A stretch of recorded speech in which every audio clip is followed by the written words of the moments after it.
Hi everyone, it's Melissa, and today I am doing the 1001 Books tag. This tag was originally created by Sandy from Miss Reads a Lot. I was tagged by Berna from Berna's Bookish Adventures. I will leave both of their channels down below. So let's get right into the prompts. The first one is 1001 lists. Do you follow any book lists? It can be a prize list or a challenge like the Rory Gilmore challenge.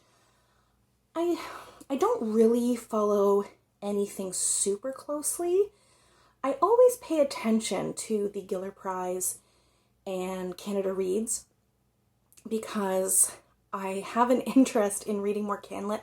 I don't read a lot of Canadian literature right now, and I've always paid attention to those two, the Giller Prize and Canada Reads, but I don't ever do anything with that information. I don't go out and read those books normally. But it is a goal of mine this year to read more Canadian authors. So this year I might actually, read some of those books. In high school, though, there was a list that I think my 11th grade English teacher gave us. I don't know what it's called. I'm going to look it up. Okay, so I had to sleuth around a little bit, but I have found it. It was a Waterstones in association with Channel 4 Television poll. It says here, a UK search for the greatest books of the 20th century. And so this was not a list put together by any specific group. It was the general reading public. And I remember our English teacher gave us this list. It was 100 books, 100 of the greatest books, quote unquote, of the 20th century. And during our term, that term in English, we had to read at least one of the books on the list and make a report. And I read a few. And at the time, so I would have been about 16, 17 years old, I decided I'm going to read all 100 books from this list. And I literally kept that piece of paper from high school. I kept it for at least 10 years. And I had it in my desk, and I would check the books off as I read them. And I lost steam with that partway through university because there was a period of time where I just didn't read a lot. And now I don't feel like I necessarily have to complete that list because some of these just don't interest me, and I don't feel like reading books that don't interest me. But I would like to maybe go back to this list and just update how many more I have read, because I read a lot more now. But I will leave a link to the list in case you're interested in checking it out. The next prompt is 1001 books. Approximately how many physical books do you currently own? How many ebooks? So physical books, I think it's somewhere between 350 and 400. Ebooks, I've never counted, but I would probably estimate maybe 15 to 20 ebooks, maybe even more like 10. We'll say 10 to 20 ebooks. The next prompt is 1001 books read. Approximately how many books have you read in your lifetime? Do you keep track? I do keep track now. I started using Goodreads, I think in 2011, maybe, something like that. And so I have a fairly good idea of the books I read from then to now. I did try to go back and put in some things that I knew that I had read in childhood and in high school and stuff. But I don't have that great of a memory for all the books that I read, and I read a lot in high school and in middle school, so I know that I have missed some. But according to Goodreads, I have read 350 books. It's probably closer to the 500 mark, not including picture books, or maybe more like 450 might be more accurate, because I know there were just tons of books I read when I was a kid that I've forgotten about. So we'll say maybe 450. The next prompt is 1001 Arabian Nights. Have you read any stories from the Arabian Nights? Do you have a favorite? If you haven't read it, do you want to? I have not read it. I think I've read what was it called? Ali Baba and the 40 Thieves. I think that's from Arabian Nights. I'm not sure, but that story was in a book I had as a child, which was an anthology of different stories, and I think that's from Arabian Nights.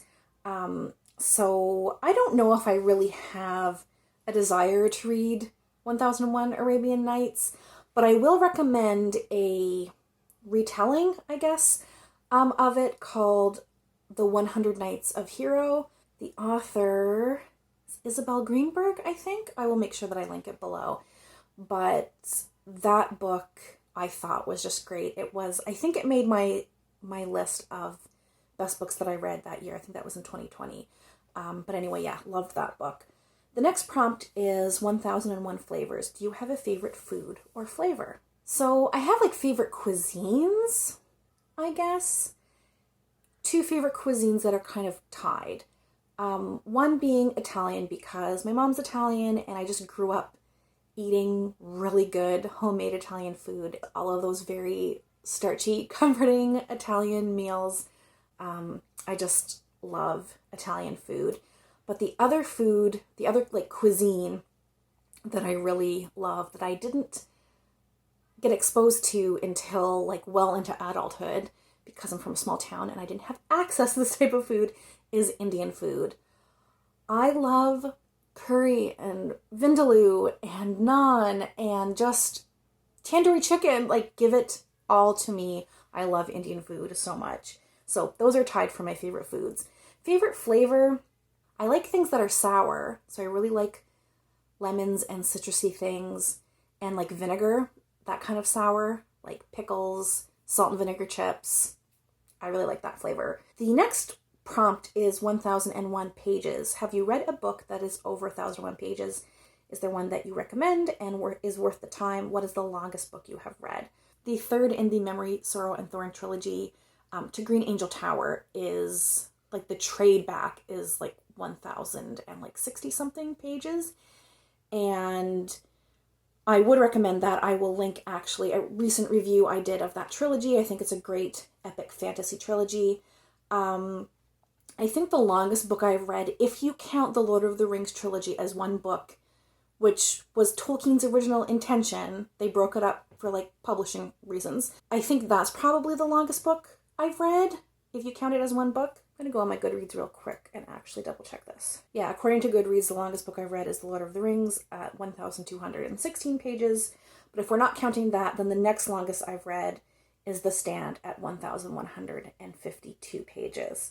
I would also recommend The Stand. I would recommend all of these. The Lord of the Rings, The Stand, and To Green Angel Tower, / like that whole trilogy.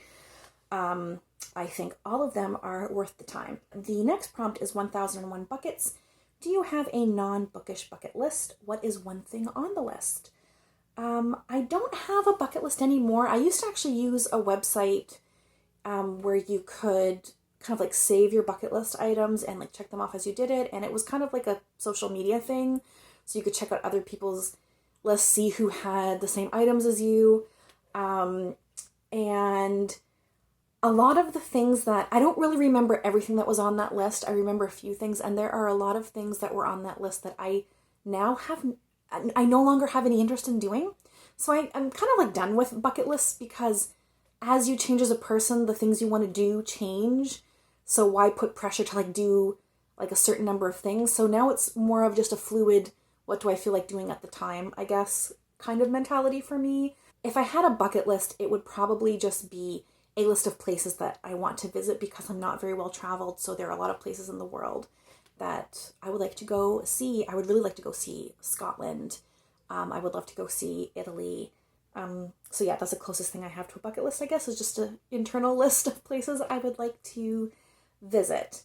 1001 numbers. Do you have a lucky number? Is there a story behind it? I don't believe in lucky numbers and I don't have one. 1001 authors. Do you have a favorite author and or genre? That is impossible to answer. Favorite genre? I read so many different genres that I don't think I can narrow it down to a favorite necessarily. And the same thing with authors. Most authors I've only read like a few of their books or a couple of their books or maybe even just one of their books.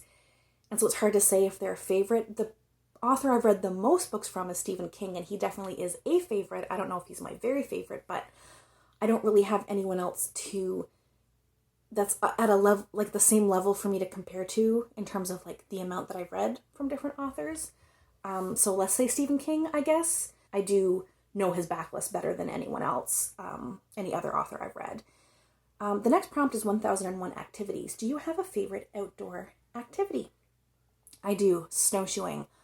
I love snowshoeing. On a nice, quiet, crisp winter day when there's no one else in the woods, just to go for a snowshoe, and it's quiet and serene. I love it. A close second would be hiking, especially in the fall when the leaves are changing. So that's all of the prompts. There is also a prompt to tag some friends, but I'm a little bit late to this tag, so I will just do the standard. If you see this and you haven't done it and you want to do it, then consider yourself tagged. As always, thanks so much for watching, and we'll chat soon. Take care. Bye.